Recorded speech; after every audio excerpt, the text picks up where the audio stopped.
This year at LCC, we are focusing in on community as a theme. So, this is our year of community for our church.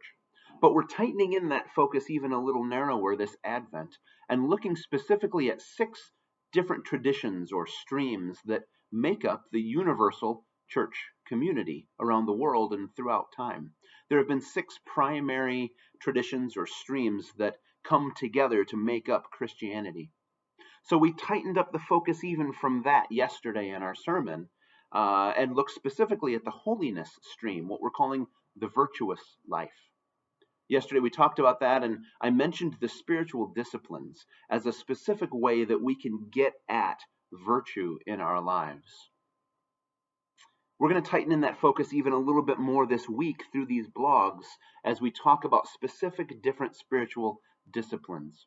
Because if we can begin practicing the spiritual disciplines in our lives, even if just a few of them, then we put ourselves in a place where God can begin to transform our hearts, because we have to recognize that all spiritual growth comes as a gift of God. It's God's work on our hearts.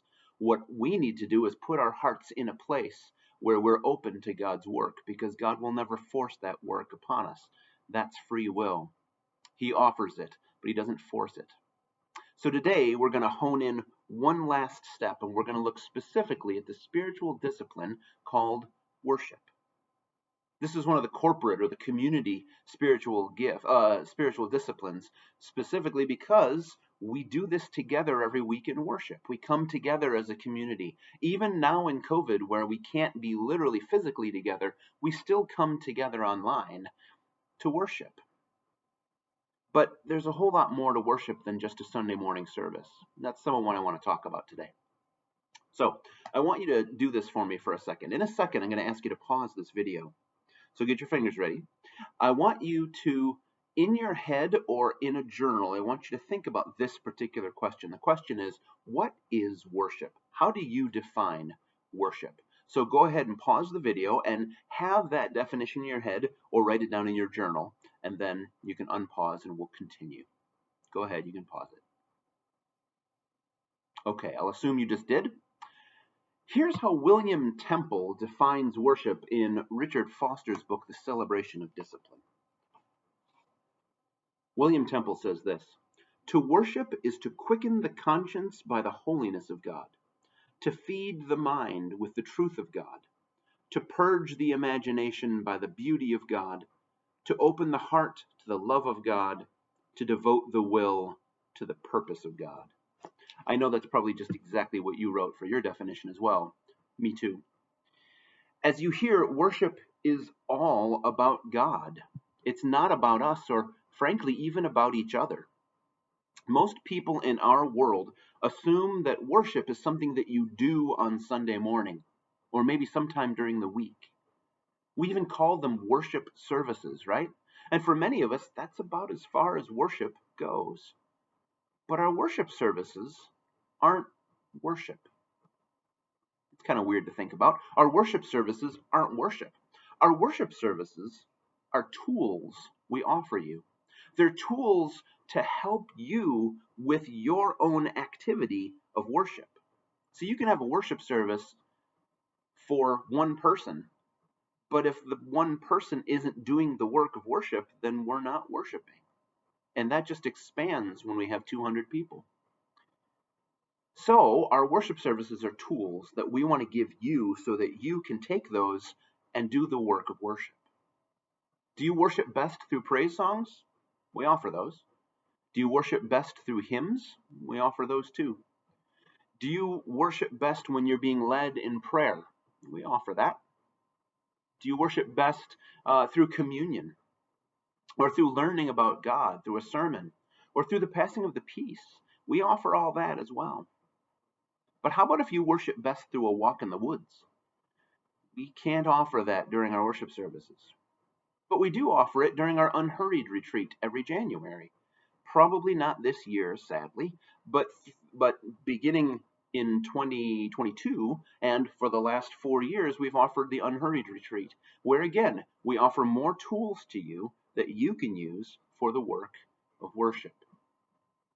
Soren Kierkegaard is credited with giving us a beautiful example of worship and exactly what I'm talking about.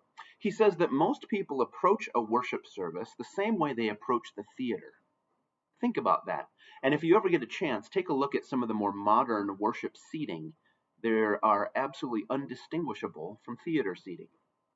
So the image that he uses is this. We go to church and we sit in the audience, and the worship leaders, the pastors and the singers and the choir, they all perform up on stage, and God shows them how to worship so that they worship well for us.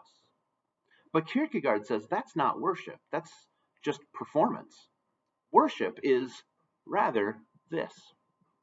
He says God sits in the audience while the congregation performs worship, and the worship leaders show them how to do it. It shifts the roles around so that God becomes the true focus of our worship instead of our congregation. That God is the one receiving our praise, receiving our communication. Because, see, the point is in worship is that worship's not an event that you attend once a week. It's rather a conversation that you have with God. Worship, I would dare say, is a conversation between you and God. Now that sounds a lot like our definition of prayer, doesn't it? And prayer is certainly a part of worship, but there are many more ways to communicate with God or allow Him to communicate with us than just classic prayer. So I want to finish up today. I want to try to keep these short. It's tough, but I'll try. I want to finish up with what Richard Foster in his book says is the 7 steps into worship, a basic how-to guide for worship for us. Step number 1 is practicing the presence of God daily. We talked about this in the sermon yesterday. You can go to the sermon and watch it if you want to know more about practicing the presence of God, or read Brother Lawrence's book by that name. But until we are in the habit of recognizing God's presence all the time, we will find worship terribly difficult. Because to stay focused on God when we're not used to it for a full hour is really hard.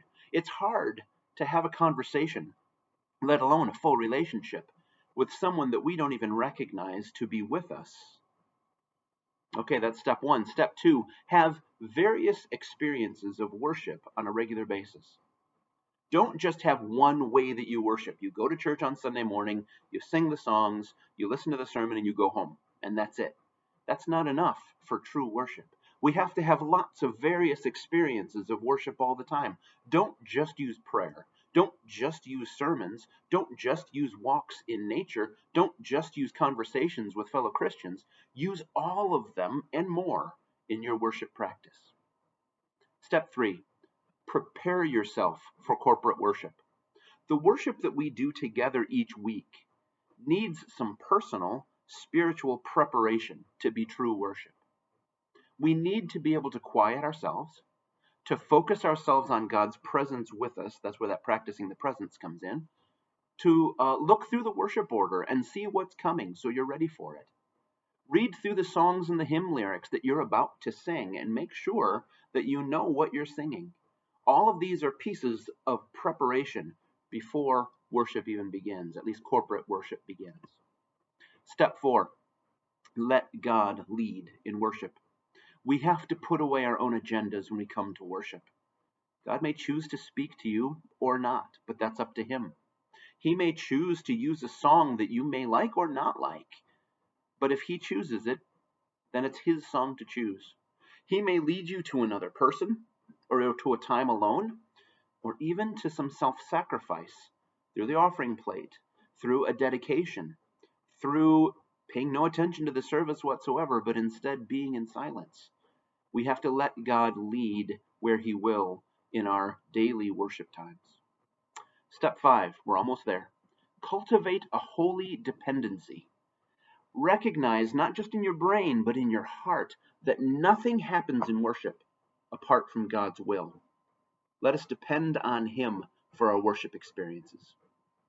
Number 6, absorb the distractions that come with gratitude. We all get distracted in worship. Right now, I'm sitting on my feet, and it's really hurting my feet, and it's very distracting, but I'm working on this, so I'm absorbing that with gratitude. Recognize the distractions sometimes are God's way of speaking to us. So maybe he's going to speak to you through that light bulb that's out, or that song that's a little out of key, or those aching feet, and see what God may have to say to you through them. Finally, offer a sacrifice of praise. Foster says there's a lot of times when we just don't feel like worshiping. But worship isn't about what we want. It's about praising God. It's about singing. It's about praying and listening and pondering and learning and celebrating and lamenting. All of it is worship. And all of it are things that we do whether we feel like it or not. That's very countercultural these days.